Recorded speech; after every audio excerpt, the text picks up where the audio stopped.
ములుగు జిల్లా ఏటూరునగర మండల కేంద్రం వై జంక్షన్ వద్ద ఆదివాసీ హక్కుల పోరాట సమితి ఆధ్వర్యంలో ఏర్పాటు చేసిన కొమరంభీం విగ్రహాన్ని జ్యోతి ప్రజ్వలన చేసి మంత్రి సీతక్క ప్రారంభించారు. విగ్రహావిష్కరణ అనంతరం మంత్రి సీతక్క మాట్లాడుతూ జల్ జంగిల్ మా ఊళ్ళో మా రాజ్యం అనే నినాదంతో ఆదివాసీ అస్తిత్వం కోసం 12 గూడాల ప్రజలను ఐక్యం చేస్తూ నిజాం ప్రభుత్వంతో తమ హక్కుల కోసం పోరాడి వీరమరణం పొందిన వీరుడు కొమరంభీం అన్నారు. ఐటీడీఏ నుంచి వై జంక్షన్ వరకు గిరిజన నృత్యాలు డోరు వాయిద్యాలతో ర్యాలీ నిర్వహించారు. ఈ కార్యక్రమంలో డివిజన్లోని ఆదివాసీ తుడుందెబ్బ సంఘాల నాయకులు గిరిజనులు పాల్గొన్నారు.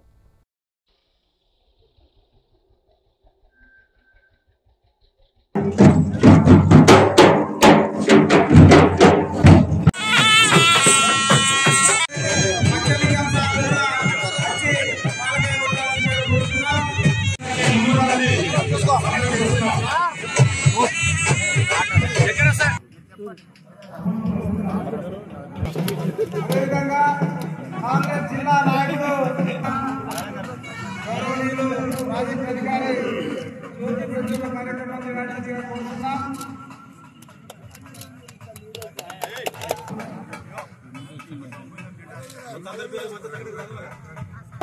వీరులకు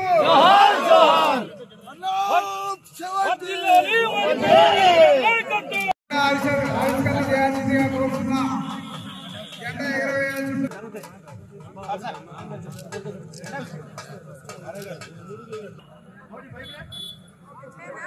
జై ఆదివాసీ, జై ఆదివాసీ, జై ఆదివాసీ.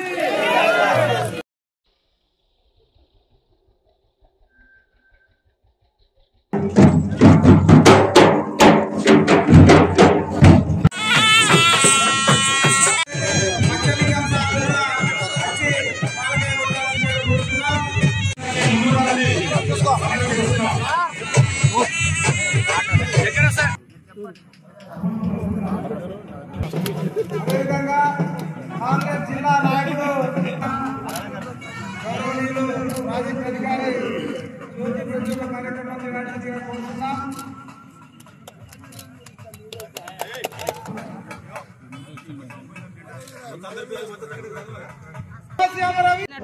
పోరాట స్ఫూర్తి నినాదాలే నీళ్లు నిధులు నియామకాలు. మరి ఆ రోజు కొమరంభీం గారు జల్ జంగిల్ జమీన్ అని పోరాటం చేసి విజయం సాధించిండు, వీరమరణం పొందిండు. ఆ యొక్క పోరాట స్ఫూర్తినే మరి మలిదశ తెలంగాణ ఉద్యమంలో కూడా మరి ఆయన పేరు స్వయం పాలన పేరుతోటి ఉద్యమం కొనసాగించి మనం కూడా తెలంగాణ బిడ్డలు కూడా తెలంగాణ ఆత్మగౌరవంతో కూడినటువంటి తెలంగాణను సాధించుకోవడం జరిగింది. ఈరోజు తుడుందెబ్బ ఆధ్వర్యంలో మరి ఇక్కడ మా తెలంగాణ రాష్ట్ర కమిటీ, అదేవిధంగా ఉమ్మడి వరంగల్ జిల్లాల నుంచి వచ్చినటువంటి తుడుందెబ్బ జిల్లా అధ్యక్షులు, అదేవిధంగా అరకు నుంచి వచ్చిన ఎమ్మెల్యే మన సోదరుడు మచ్చలింగం గారు, అదేవిధంగా ఇంకా పెద్దలందరూ కూడా మరి ఇక్కడ సమావేశాన్ని ఏర్పాటు చేసి కొమరంభీం గారి యొక్క విగ్రహావిష్కరణకు ఆహ్వానించడం జరిగింది.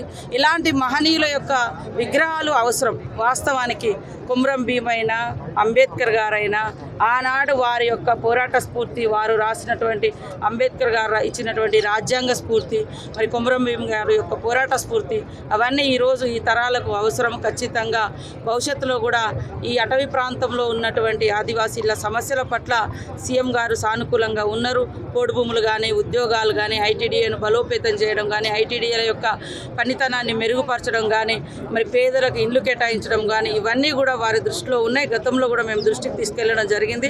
తొందరలోనే ఒక ప్రత్యేక సమావేశాన్ని ఏర్పాటు చేసి కూడా మరి ఆదిలాబాద్ నుంచి అచ్చంపేట వరకు ఆదివాసీ ప్రాంతాల్లో ఎదురవుతున్నటువంటి మరి ఉద్యోగ ఉపాధి, మరి గృహ పోడు, ఇలాంటి సమస్యలన్నింటినీ పరిష్కరించుకోవడం కోసం వారు ఒక టైం కూడా ఇస్తా అన్నారు. ఖచ్చితంగా కొమరంభీం గారి యొక్క పోరాట స్ఫూర్తితోటి ఈ ప్రాంతంలో ఉన్నటువంటి పేదలకు, ఆదివాసీలకు, గిరిజనులకు మరి అందరికీ కూడా న్యాయం జరుగుతుందని కూడా ఈ సందర్భంగా తెలియజేస్తూ, కొమరంభీం లాంటి మహనీయుల యొక్క పోరాట త్యాగ ఫలితమే ఈరోజు మనకు వచ్చినటువంటి హక్కులు, అధికారాలు. కాబట్టి అలాంటి మహనీయుల యొక్క విగ్రహాలు ఎక్కడ పెట్టినా తప్పకుండా మనమందరం కూడా రెస్పెక్ట్ ఇవ్వాలి, గౌరవించాలి, భాగస్వాములం కావాలి. అదేవిధంగా